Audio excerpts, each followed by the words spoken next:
Faith cometh by hearing, and it's released by speaking. For the word of God is quick, powerful, creative, constructive, and life-changing. The word of God you're about to hear is from the staple of God's Will Media Network. Get ready for a life-changing encounter with God's word.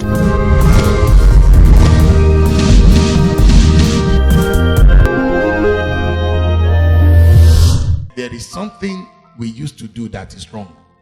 We believe that Christianity means that when they do you wrong, you accept it. Show me where it's written in the scriptures. Some of us believe that Christianity is, if somebody points his gun at you, you should just ask God for forgiveness and close your eyes and wait for him to shoot you. Because he said that we should be praying for our enemies. I've explained this several times, that when Jesus Christ said that we should pray for our enemy, he's talking about people that you have dealings with, that you have issues with, and it is to your knowledge. Because there's no way you can know that they are your enemies if it is not to your knowledge. But that does not include the witch who is dealing with you that is not to your knowledge. That is an agent of darkness assigned by the devil to destroy you. Two different things there. So you mix up the whole thing. And that's why most of the time when you are like that, working in some degree of ignorance, God will now reveal the truth to you.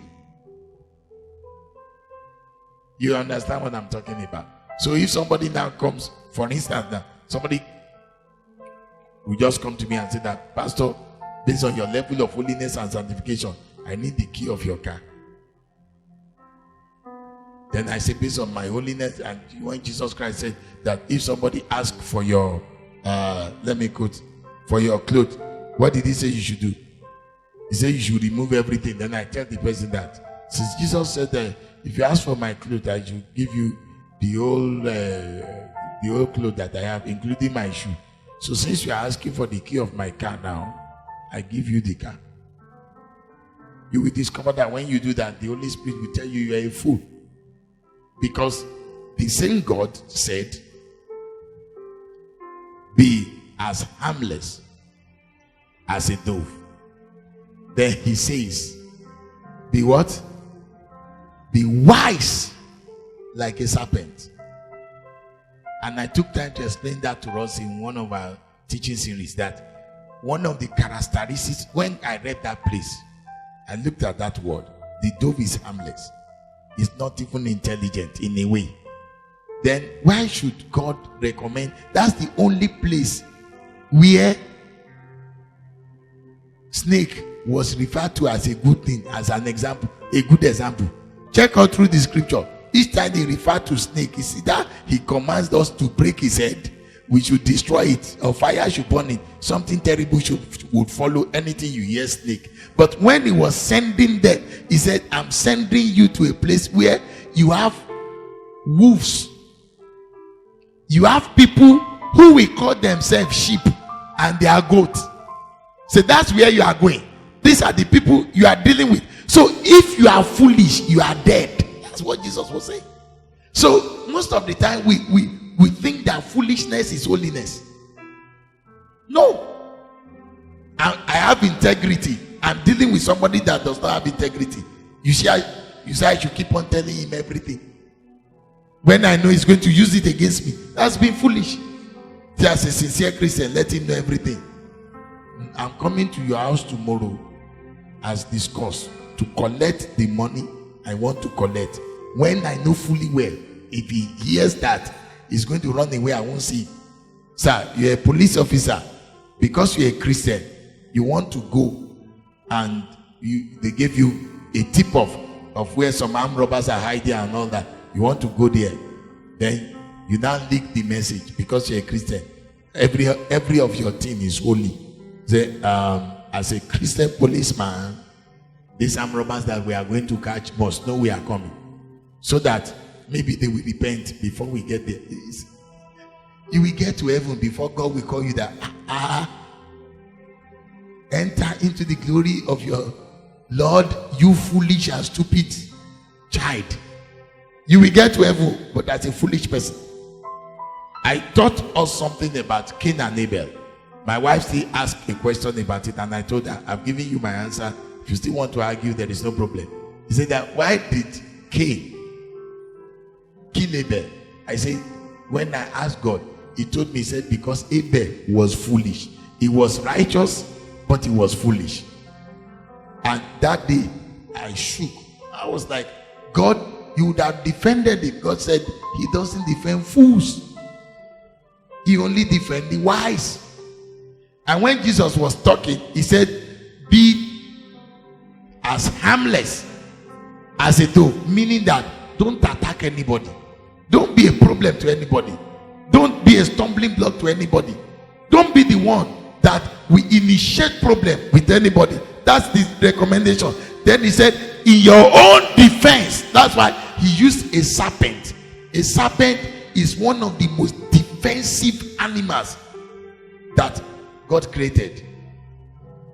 How many of you have seen them like that? When they are going like this, very careful, very, if you touch them, the serpents don't defend you by just trying to get away. They defend themselves by destroying what is against them. And that's why they are poisonous. He doesn't bite you so that you can survive. He wants you to die. That's the nature of a serpent. So if God is now using a serpent to tell you how you need to be watchful, and you are claiming sanctification, it's foolishness. It's foolishness. I gave somebody money, he took to me the first time. Then I say, as a sanctified Christian who used to forgive sins, I have forgiven you. Then he asked me for another one. I gave it to him again. Then I'm stupid. I'm very, very stupid. Very, very foolish. I gave him the first time. He has squandered it. That has revealed the kind of person he is. Abi, I forgive him the one he took away from me, but he's not going to get another one. That does not mean that I'm wicked. Are you getting what I'm saying? It doesn't mean that I am unholy, like we used to think. Then some of us think that emotional carriage is holiness. Maybe because somebody that, like you said, you step on somebody's leg and he didn't talk. That's not a sign of sanctification. It's true he didn't talk, but he has his own way of dealing with you. And most of the time, the most disastrous people you can ever come across are those who does not used to talk. Are you hearing what I'm saying? So then, some people who used to react, it does not mean they are not holy. You cannot slap somebody and he begins to laugh, and you now tell him that you are not a Christian. I slap you just now. I expect you to be laughing. You are not laughing. You are not born again. Then it is not unbelievers that should judge us. Are you hearing what I'm saying? They don't have the audacity, the tenacity, the understanding, and the authority to judge us. The scripture is what judges a man. Are you hearing what I'm saying? Then God did not place anybody's judgment in anybody's hand. He only said we are going to judge the world. That's what the Bible even says. So we have the right to judge them. They don't have the right to judge us. Because there is nothing you will do that they will ever accept. You know, they are looking for your mistake. There was nothing Jesus did that ever went well with the Sanhedrin, the Pharisees and the Sadducees.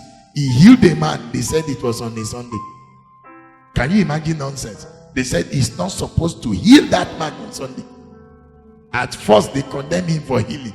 This time around they say it's Sabbath day. How can you be healing on the Sabbath? When they say that's what they are to you. These are unbelievers. Are you getting what I'm talking about now? So these are things that you need to understand. The message you just listened to is from the staples of God's Will Pentecostal Interdenominational Ministries. We hope you've been blessed richly. To get more messages such as this, connect with us on social media. God's Will Pentecostal Interdenominational Ministries on Facebook. God's Will Pentecostal Interdenominational on YouTube. We are located at number 1 Total Deliverance Cathedral, Aule Bus Stop, off Elisha Garage, Akure, Ondo State. Thank you for listening. God bless you.